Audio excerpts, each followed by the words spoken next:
UFC Fight Night, Dawson versus Green. Full card prediction, main event, decent. Grand Dawson, Bobby Green. We got Abdul, Razak, Alhassan taking on Joe Pyfer in the co-main. Mwah! That is a very fun fight. We got Joaquin, Buckley, Alex Morono, also a very fun fight. Drew, Dober, Aoriqileng, another very fun fight. And then Phillipe, Lindsay on Cutelaba. It's not bad. It's not bad at all. Bill Algeo, Alexander Hernandez is a banger. But why is it on the main card above Chris Gutierrez, Montel Jackson, who, if I'm being honest here, that fight could be the co-main event, but that just shows you how good of a UFC fight. Now, that's already some really good fights on the main card with Jackson, Gutierrez on the prelims. Got some women's MMA like Belbita, Kowalkiewicz. We got men's MMA, Munoz Jr., Aoriqileng, Demopoulos versus Murata, Maness versus Mendonca, and a cancellation of Montana de la Rosa taking on Stefan Yeager, which is now JJ Aldrich taking on Montana de la Rosa. We do have some good fights to go over on this UFC Fight Night, so full card prediction, like and subscribe. Let's get into it. Montana de la Rosa and JJ Aldrich in the flyweight division. It is short notice, which is something we have to take into account. Originally, Stephanie Egger was supposed to be on this card. Now, JJ Aldrich does step up, and it is a 50-50 fight, mainly on Tapology, as well as in the betting odds, which have it -110, a -110. A little bit of a height advantage for Montana, and a slight reach advantage for Montana. Montana has been fighting the much better competition in her last two fights in terms of Macy Barber and Tatiana Suarez, and even going out there and TKOing Ariane Lipski in a very good win. JJ Aldrich, I mean, she's had some decent opponents like Jillian Robertson, Vanessa Demopoulos, Erin Blanchfield, all solid opponents, but I don't believe she's going to have enough to go out there on short notice and beat a girl like Montana de la Rosa. Montana has been kind of fed to the wolves against pretty much ranked opponents in all of her losses. Andrea Lee, she's ranked. Viviane Araújo, ranked. Macy Barber, ranked. Tatiana Suarez, future double champion. I mean, we got some beasts that she has been taking on in the UFC's flyweight division. And JJ Aldrich, I'm just going to say, she's not really that beast. I don't think JJ is going to go out there take down Montana, where I think Montana could have some success with her own takedowns and with her own wrestling and grappling. I do believe Montana has a little bit more power, a little bit more pop in her punches, and I think she puts on the pressure in this fight on the feet.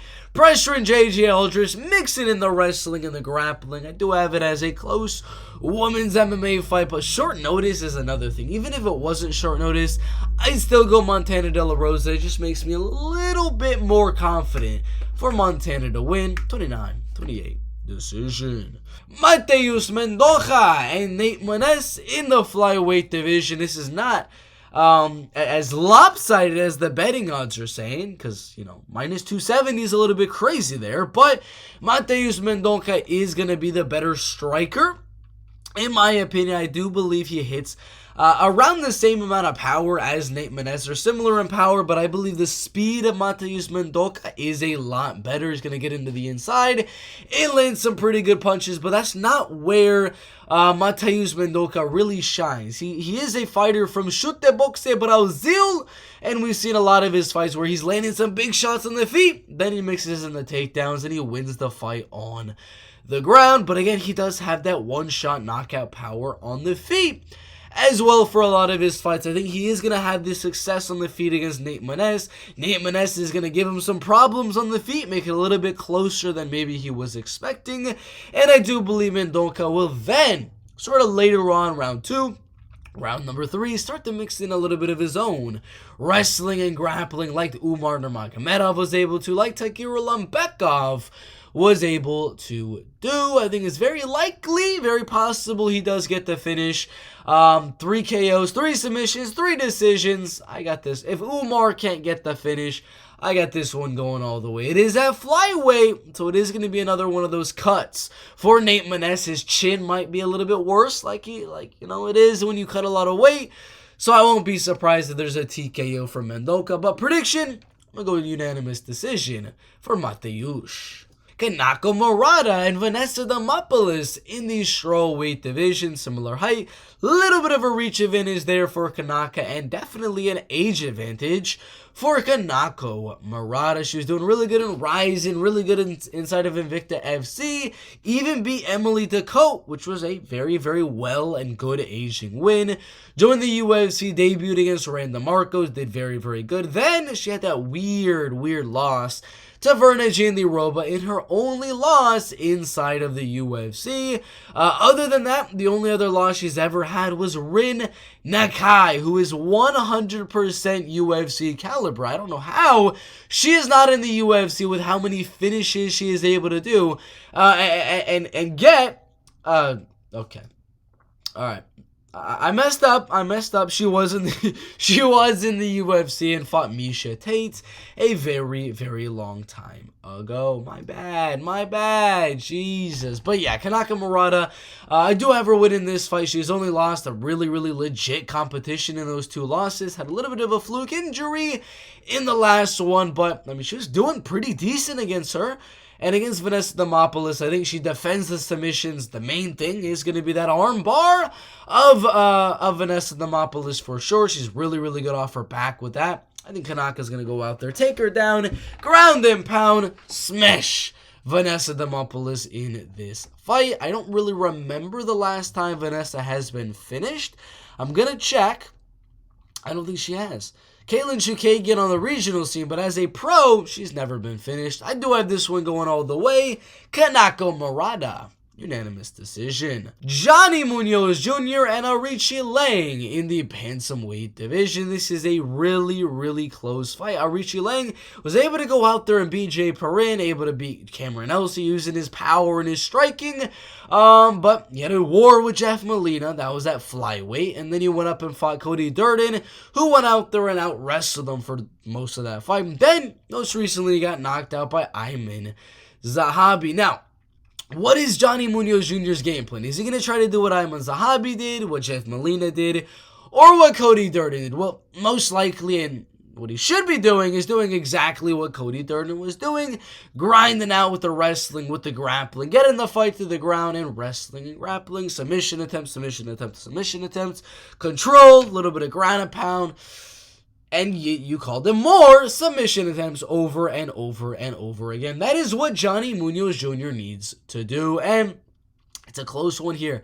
It is a very, very close one because if Aoriqileng is able to defend the takedowns of Johnny Munoz Jr., stay off of the ground positions of Johnny Munoz Jr., he's a far, far superior striker. More power, more speed, better defense, all of that type of stuff. And it really does come down to, can he get the fight to the ground?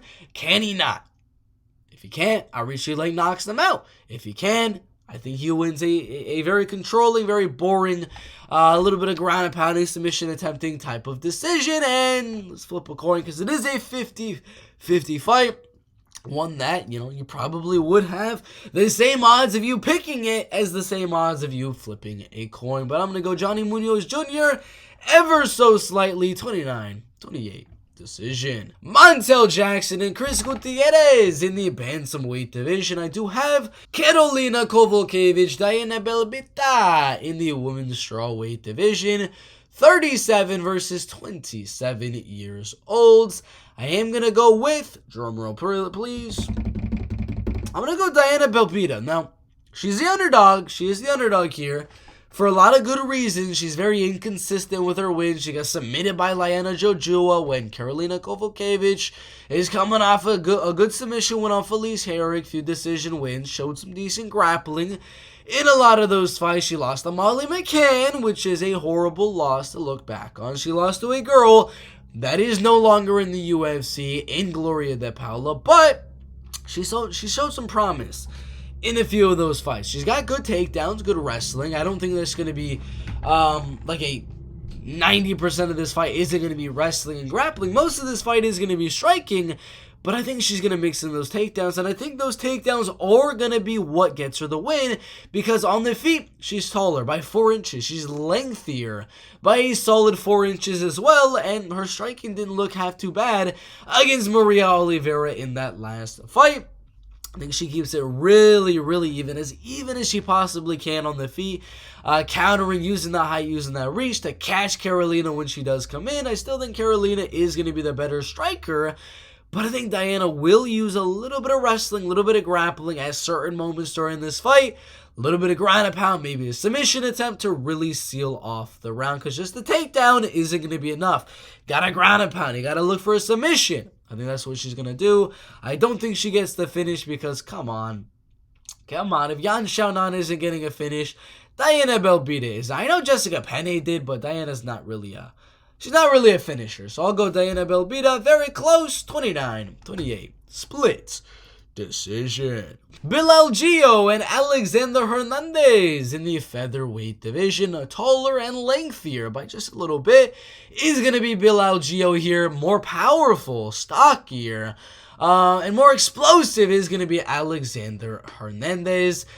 He did get the knockout win on Mike Breeden, lost to Thiago Moises, lost to Renato Moicano, and then he lost to Billy Corintillo in his featherweight debut not that long ago in round number 2. He did gas a little bit in that matchup. I do believe, he had some really, really good success in round number 1. I do believe he shouldn't have emptied the gas tank as much as he did in round number 1. He didn't really empty it that much, but when you're going to a new weight class, you're going from lightweight to featherweight, and you're not used to that weight cut, you got to play it very, very smart, especially in round number 1, just to do barely enough to win round number 1. And then in round number 2, you pour on some pressure a little bit and make sure you win round number 2, and then maybe you gas out in round number 3 and survive. That'd be the game plan of an Alexander Hernandez type of a fight. And my guy Bill Algeo is very legit. Beat Joe Anderson Brito, Herbert Burns, only losing to Andre Fili in a close fight, and Ricardo Ramos right there. But he's not as explosive as Hernandez, and he does put on a pace, but I think Hernandez is going to crack him on his way in. And for sure, just like Hernandez won round number 1 against Billy Q, I think he does the same here. Wins round number 1, goes into round number 2. Not as tired as the fight with Billy Q, because I think he's going to pace himself a little bit more this time around, and I think he ever so slightly does enough to outstrike Bill Algeo on the feet in round number 2. I think this fight is going to be a pure striking match on the feet. And then I think round number 3, that's where Bill Algeo, I just did say pure striking match, but I think round number 3 is where Hernandez is going to start to fade a little bit. Bill Algeo is going to pour on that pressure, possibly mix in some wrestling and not make it a pure striking match. And I think Bill does win round number 3, or round 1. Round 2, I'm going Hernandez, and I'm going fight of the night, Alexander Hernandez, 29-28 decision. As the underdog. So far, he's a plus 117 dog. Phillipe Lins and Iwan Cutelaba in the light heavyweight division. This is interesting. This is very, very interesting because Phillipe Lins is very, very old. 38 years old, but he's making a career resurgence now, somehow. After losing to Andrei Arlovski, after losing to Tanner Boser, went down a light heavyweight, out-wrestled Marcin Prachnio, knocked out Ovise Prue fairly easily in that fight. Then he was able to out-wrestle Maxim Grisham and even out-clinch him, out everything him in that fight as well. I think this is going to be finally a good comeback win for Iwan Cutelaba. I know he got the knockout over Tanner Boser, but not a lot of people are remembering that.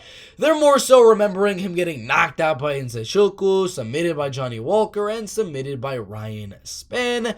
I do believe Iwan Cutelaba has good enough wrestling to keep this one on the feet, or he's more explosive, he hits harder. And Phillipe Lins at light heavyweight, we haven't really seen his chin tested, because at heavyweight he was getting knocked out quite a lot. Vadim Nemkov, Kleber Silva, Kelly Anunsin, however you say that one, and Tanner Boser as well.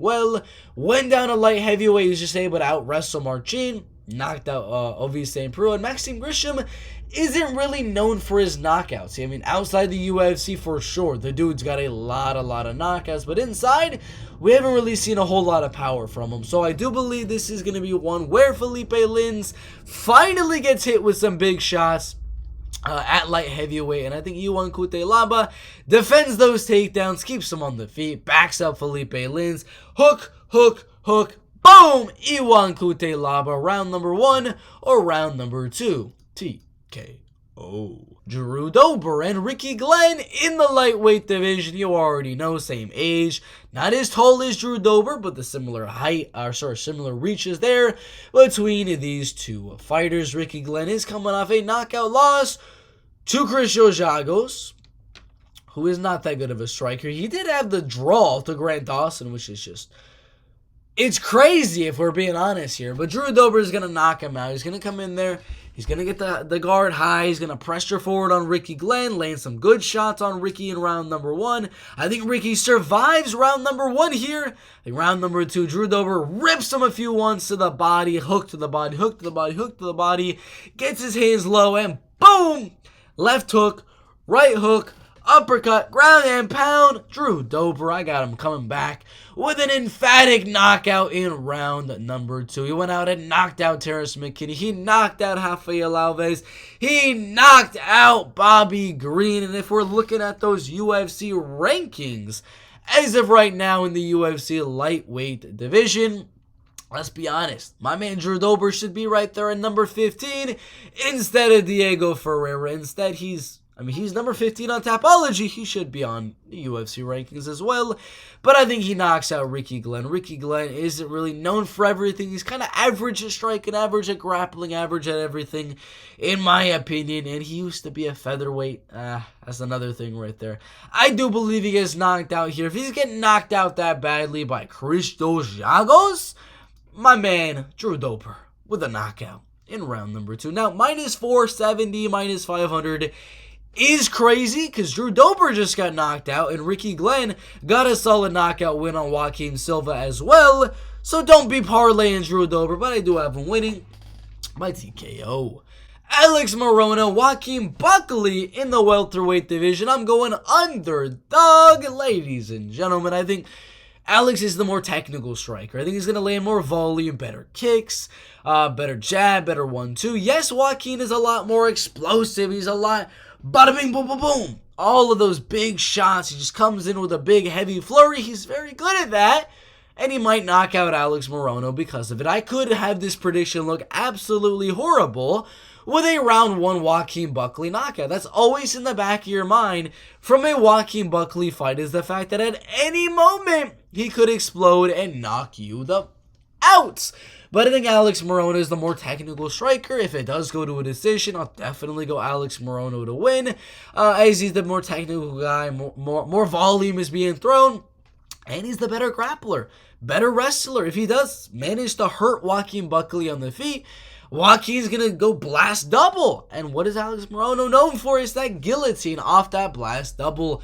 And he is going to submit you if that happens. So I am going to go a double prediction here. And either he hurts Joaquin Buckley in round number 2 and he kind of panics a little bit and tries to wrestle and gets caught with a guillotine in round number 2 from Alex Morono. Or Alex Morono just keeps the striking really even on the feet, stays away from the big explosive shots of Joaquin Buckley, and just overall out volumes Joaquin Buckley for the decision win.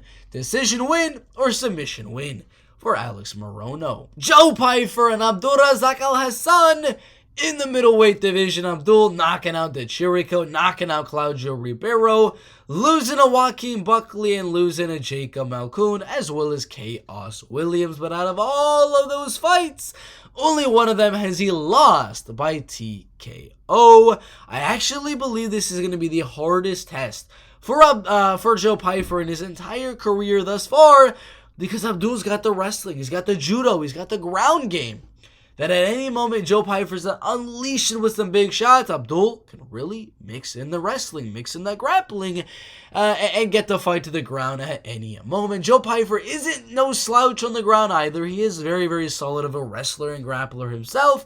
I am just saying, if he does start to get wild, there is that counter of Razak Alhassan, who is also known for his one-punch knockout power with all, and I do mean all, of his UFC wins coming by KO TKO in round number 1, except for the last one, which is the only one that was a round number 2 TKO. I do believe this one goes to a decision, though. A lot of people saying, oh, for sure, Abdul's going to knock him out, or for sure, Joe Pyfer's going to knock him out. I think Joe's going to land some good shots on Abdul. He's going to rock him on the feet. But I think Abdul's going to survive with his wrestling, with his grappling, throwing some big shots back at Joe Pyfer himself. Joe might get hurt in this fight. Joe might have to go through some adversity in this fight as well. It is going to be a very, very fun one. And I am hoping for a knockout. Because if Pyfer gets a knockout, we got another really, really exciting middleweight that's going to be entering that top 15. But I do have it going all the way. Every prospect does have that one fight where it just they get shown a little bit of adversity. I think that's going to be the case here for Joe Pyfer. So what do y'all think? Joe Pyfer, Razak Alhassan. I got it going all the way.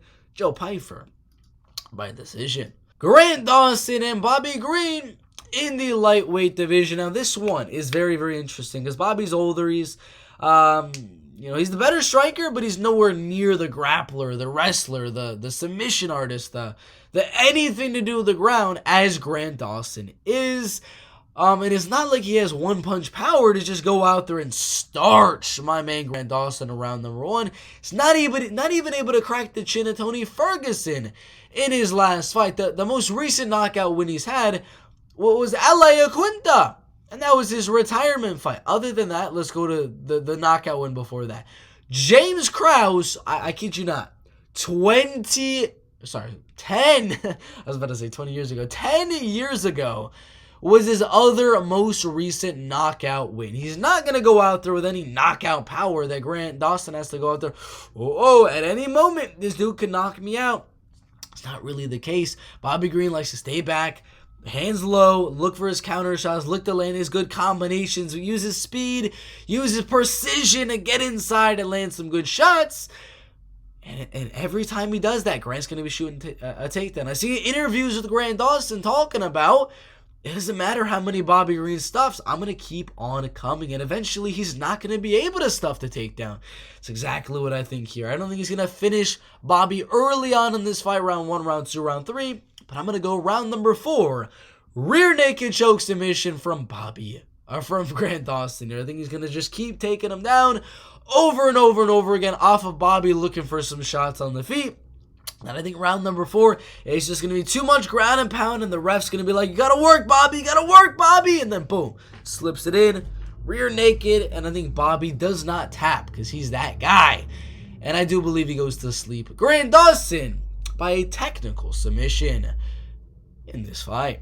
That is it for the full card prediction. I got Grant Dawson in the main event by a submission in round number 4. I got Joe Pyfer by a unanimous decision. I got underdog plus 175 Alex Morono by round 2 submission or by unanimous decision. I got 4-1 favorite Drew Dober by round 2 TKO.